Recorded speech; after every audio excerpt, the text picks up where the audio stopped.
வாழ்க வையகம், வாழ்க வையகம், வாழ்க வளமுடன்.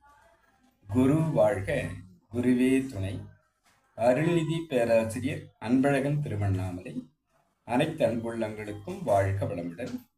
குருவின் நினைவில் நின்று இன்றைக்கு திருமூலின் திருமந்திர பாடல் ஒன்றை நாம் சிந்திக்கலாம். பாடல் எண் 1855.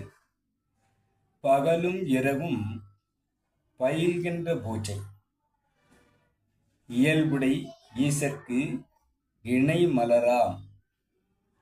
பகலும் இரவும் பயிலாத பூஜை, சகலமும் தான் கொள்வர் சாழ் சடை ஓனே. வாழ்க வளமுடன்.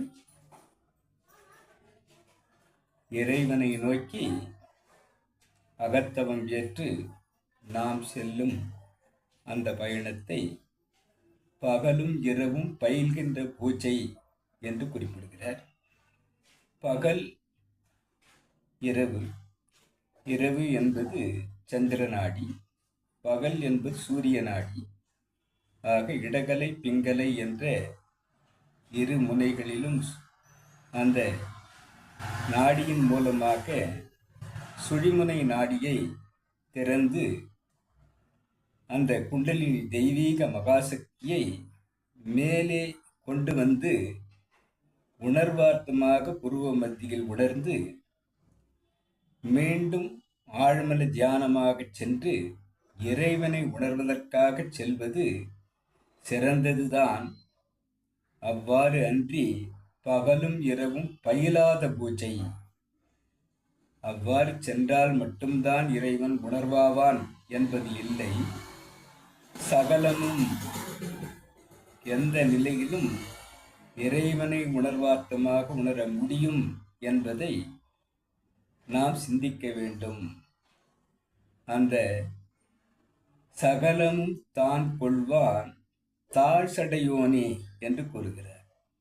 தாழ் சடையோனே என்று சொன்னால் இறைவனைத்தான் குறிப்பிடுகிறார்.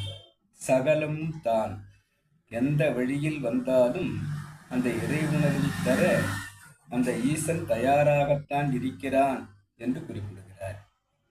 பக்தி மார்க்கம், யோக மார்க்கம், முக்தி மார்க்கம், ஞான மார்க்கம் என்று எந்த மார்க்கத்தில் நாம் சென்றாலும் அந்த இறைவன் இணைவு பெறுவதற்காக காத்திருக்கிறான் என்பதாக வருகிறது. சகலம் தான் கொள்வான் தாழ் சடையோனே என்று குறிப்பிடுகிறார். ஆக பக்தி மார்க்கத்திலும் சரணாகதி தத்துவத்தில் அந்த இறை உணர்ந்ததை நாம் அறியலாம். யோக மார்க்கத்திலும் ஆசனங்கள் பல செய்து அவர்கள் குண்டலினி சக்தியை மேலே ஏற்றி அந்த இறைவனை உள் உணர்வாக்கி கொண்டதையும் நாம் உணரலாம்.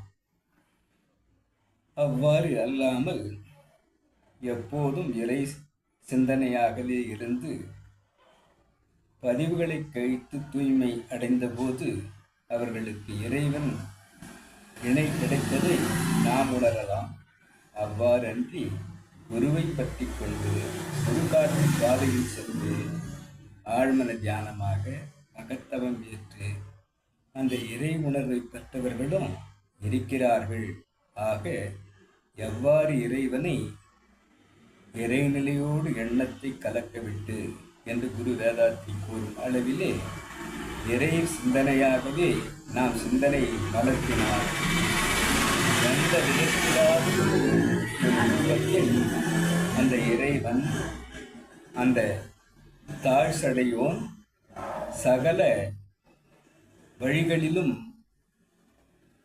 நம்மை இணைத்துக் கொள்ள தயாராகத்தான் இருக்கிறான் என்பதை திருமூலர் திருமந்திர பாடலில் குறிப்பிடுகிறார்.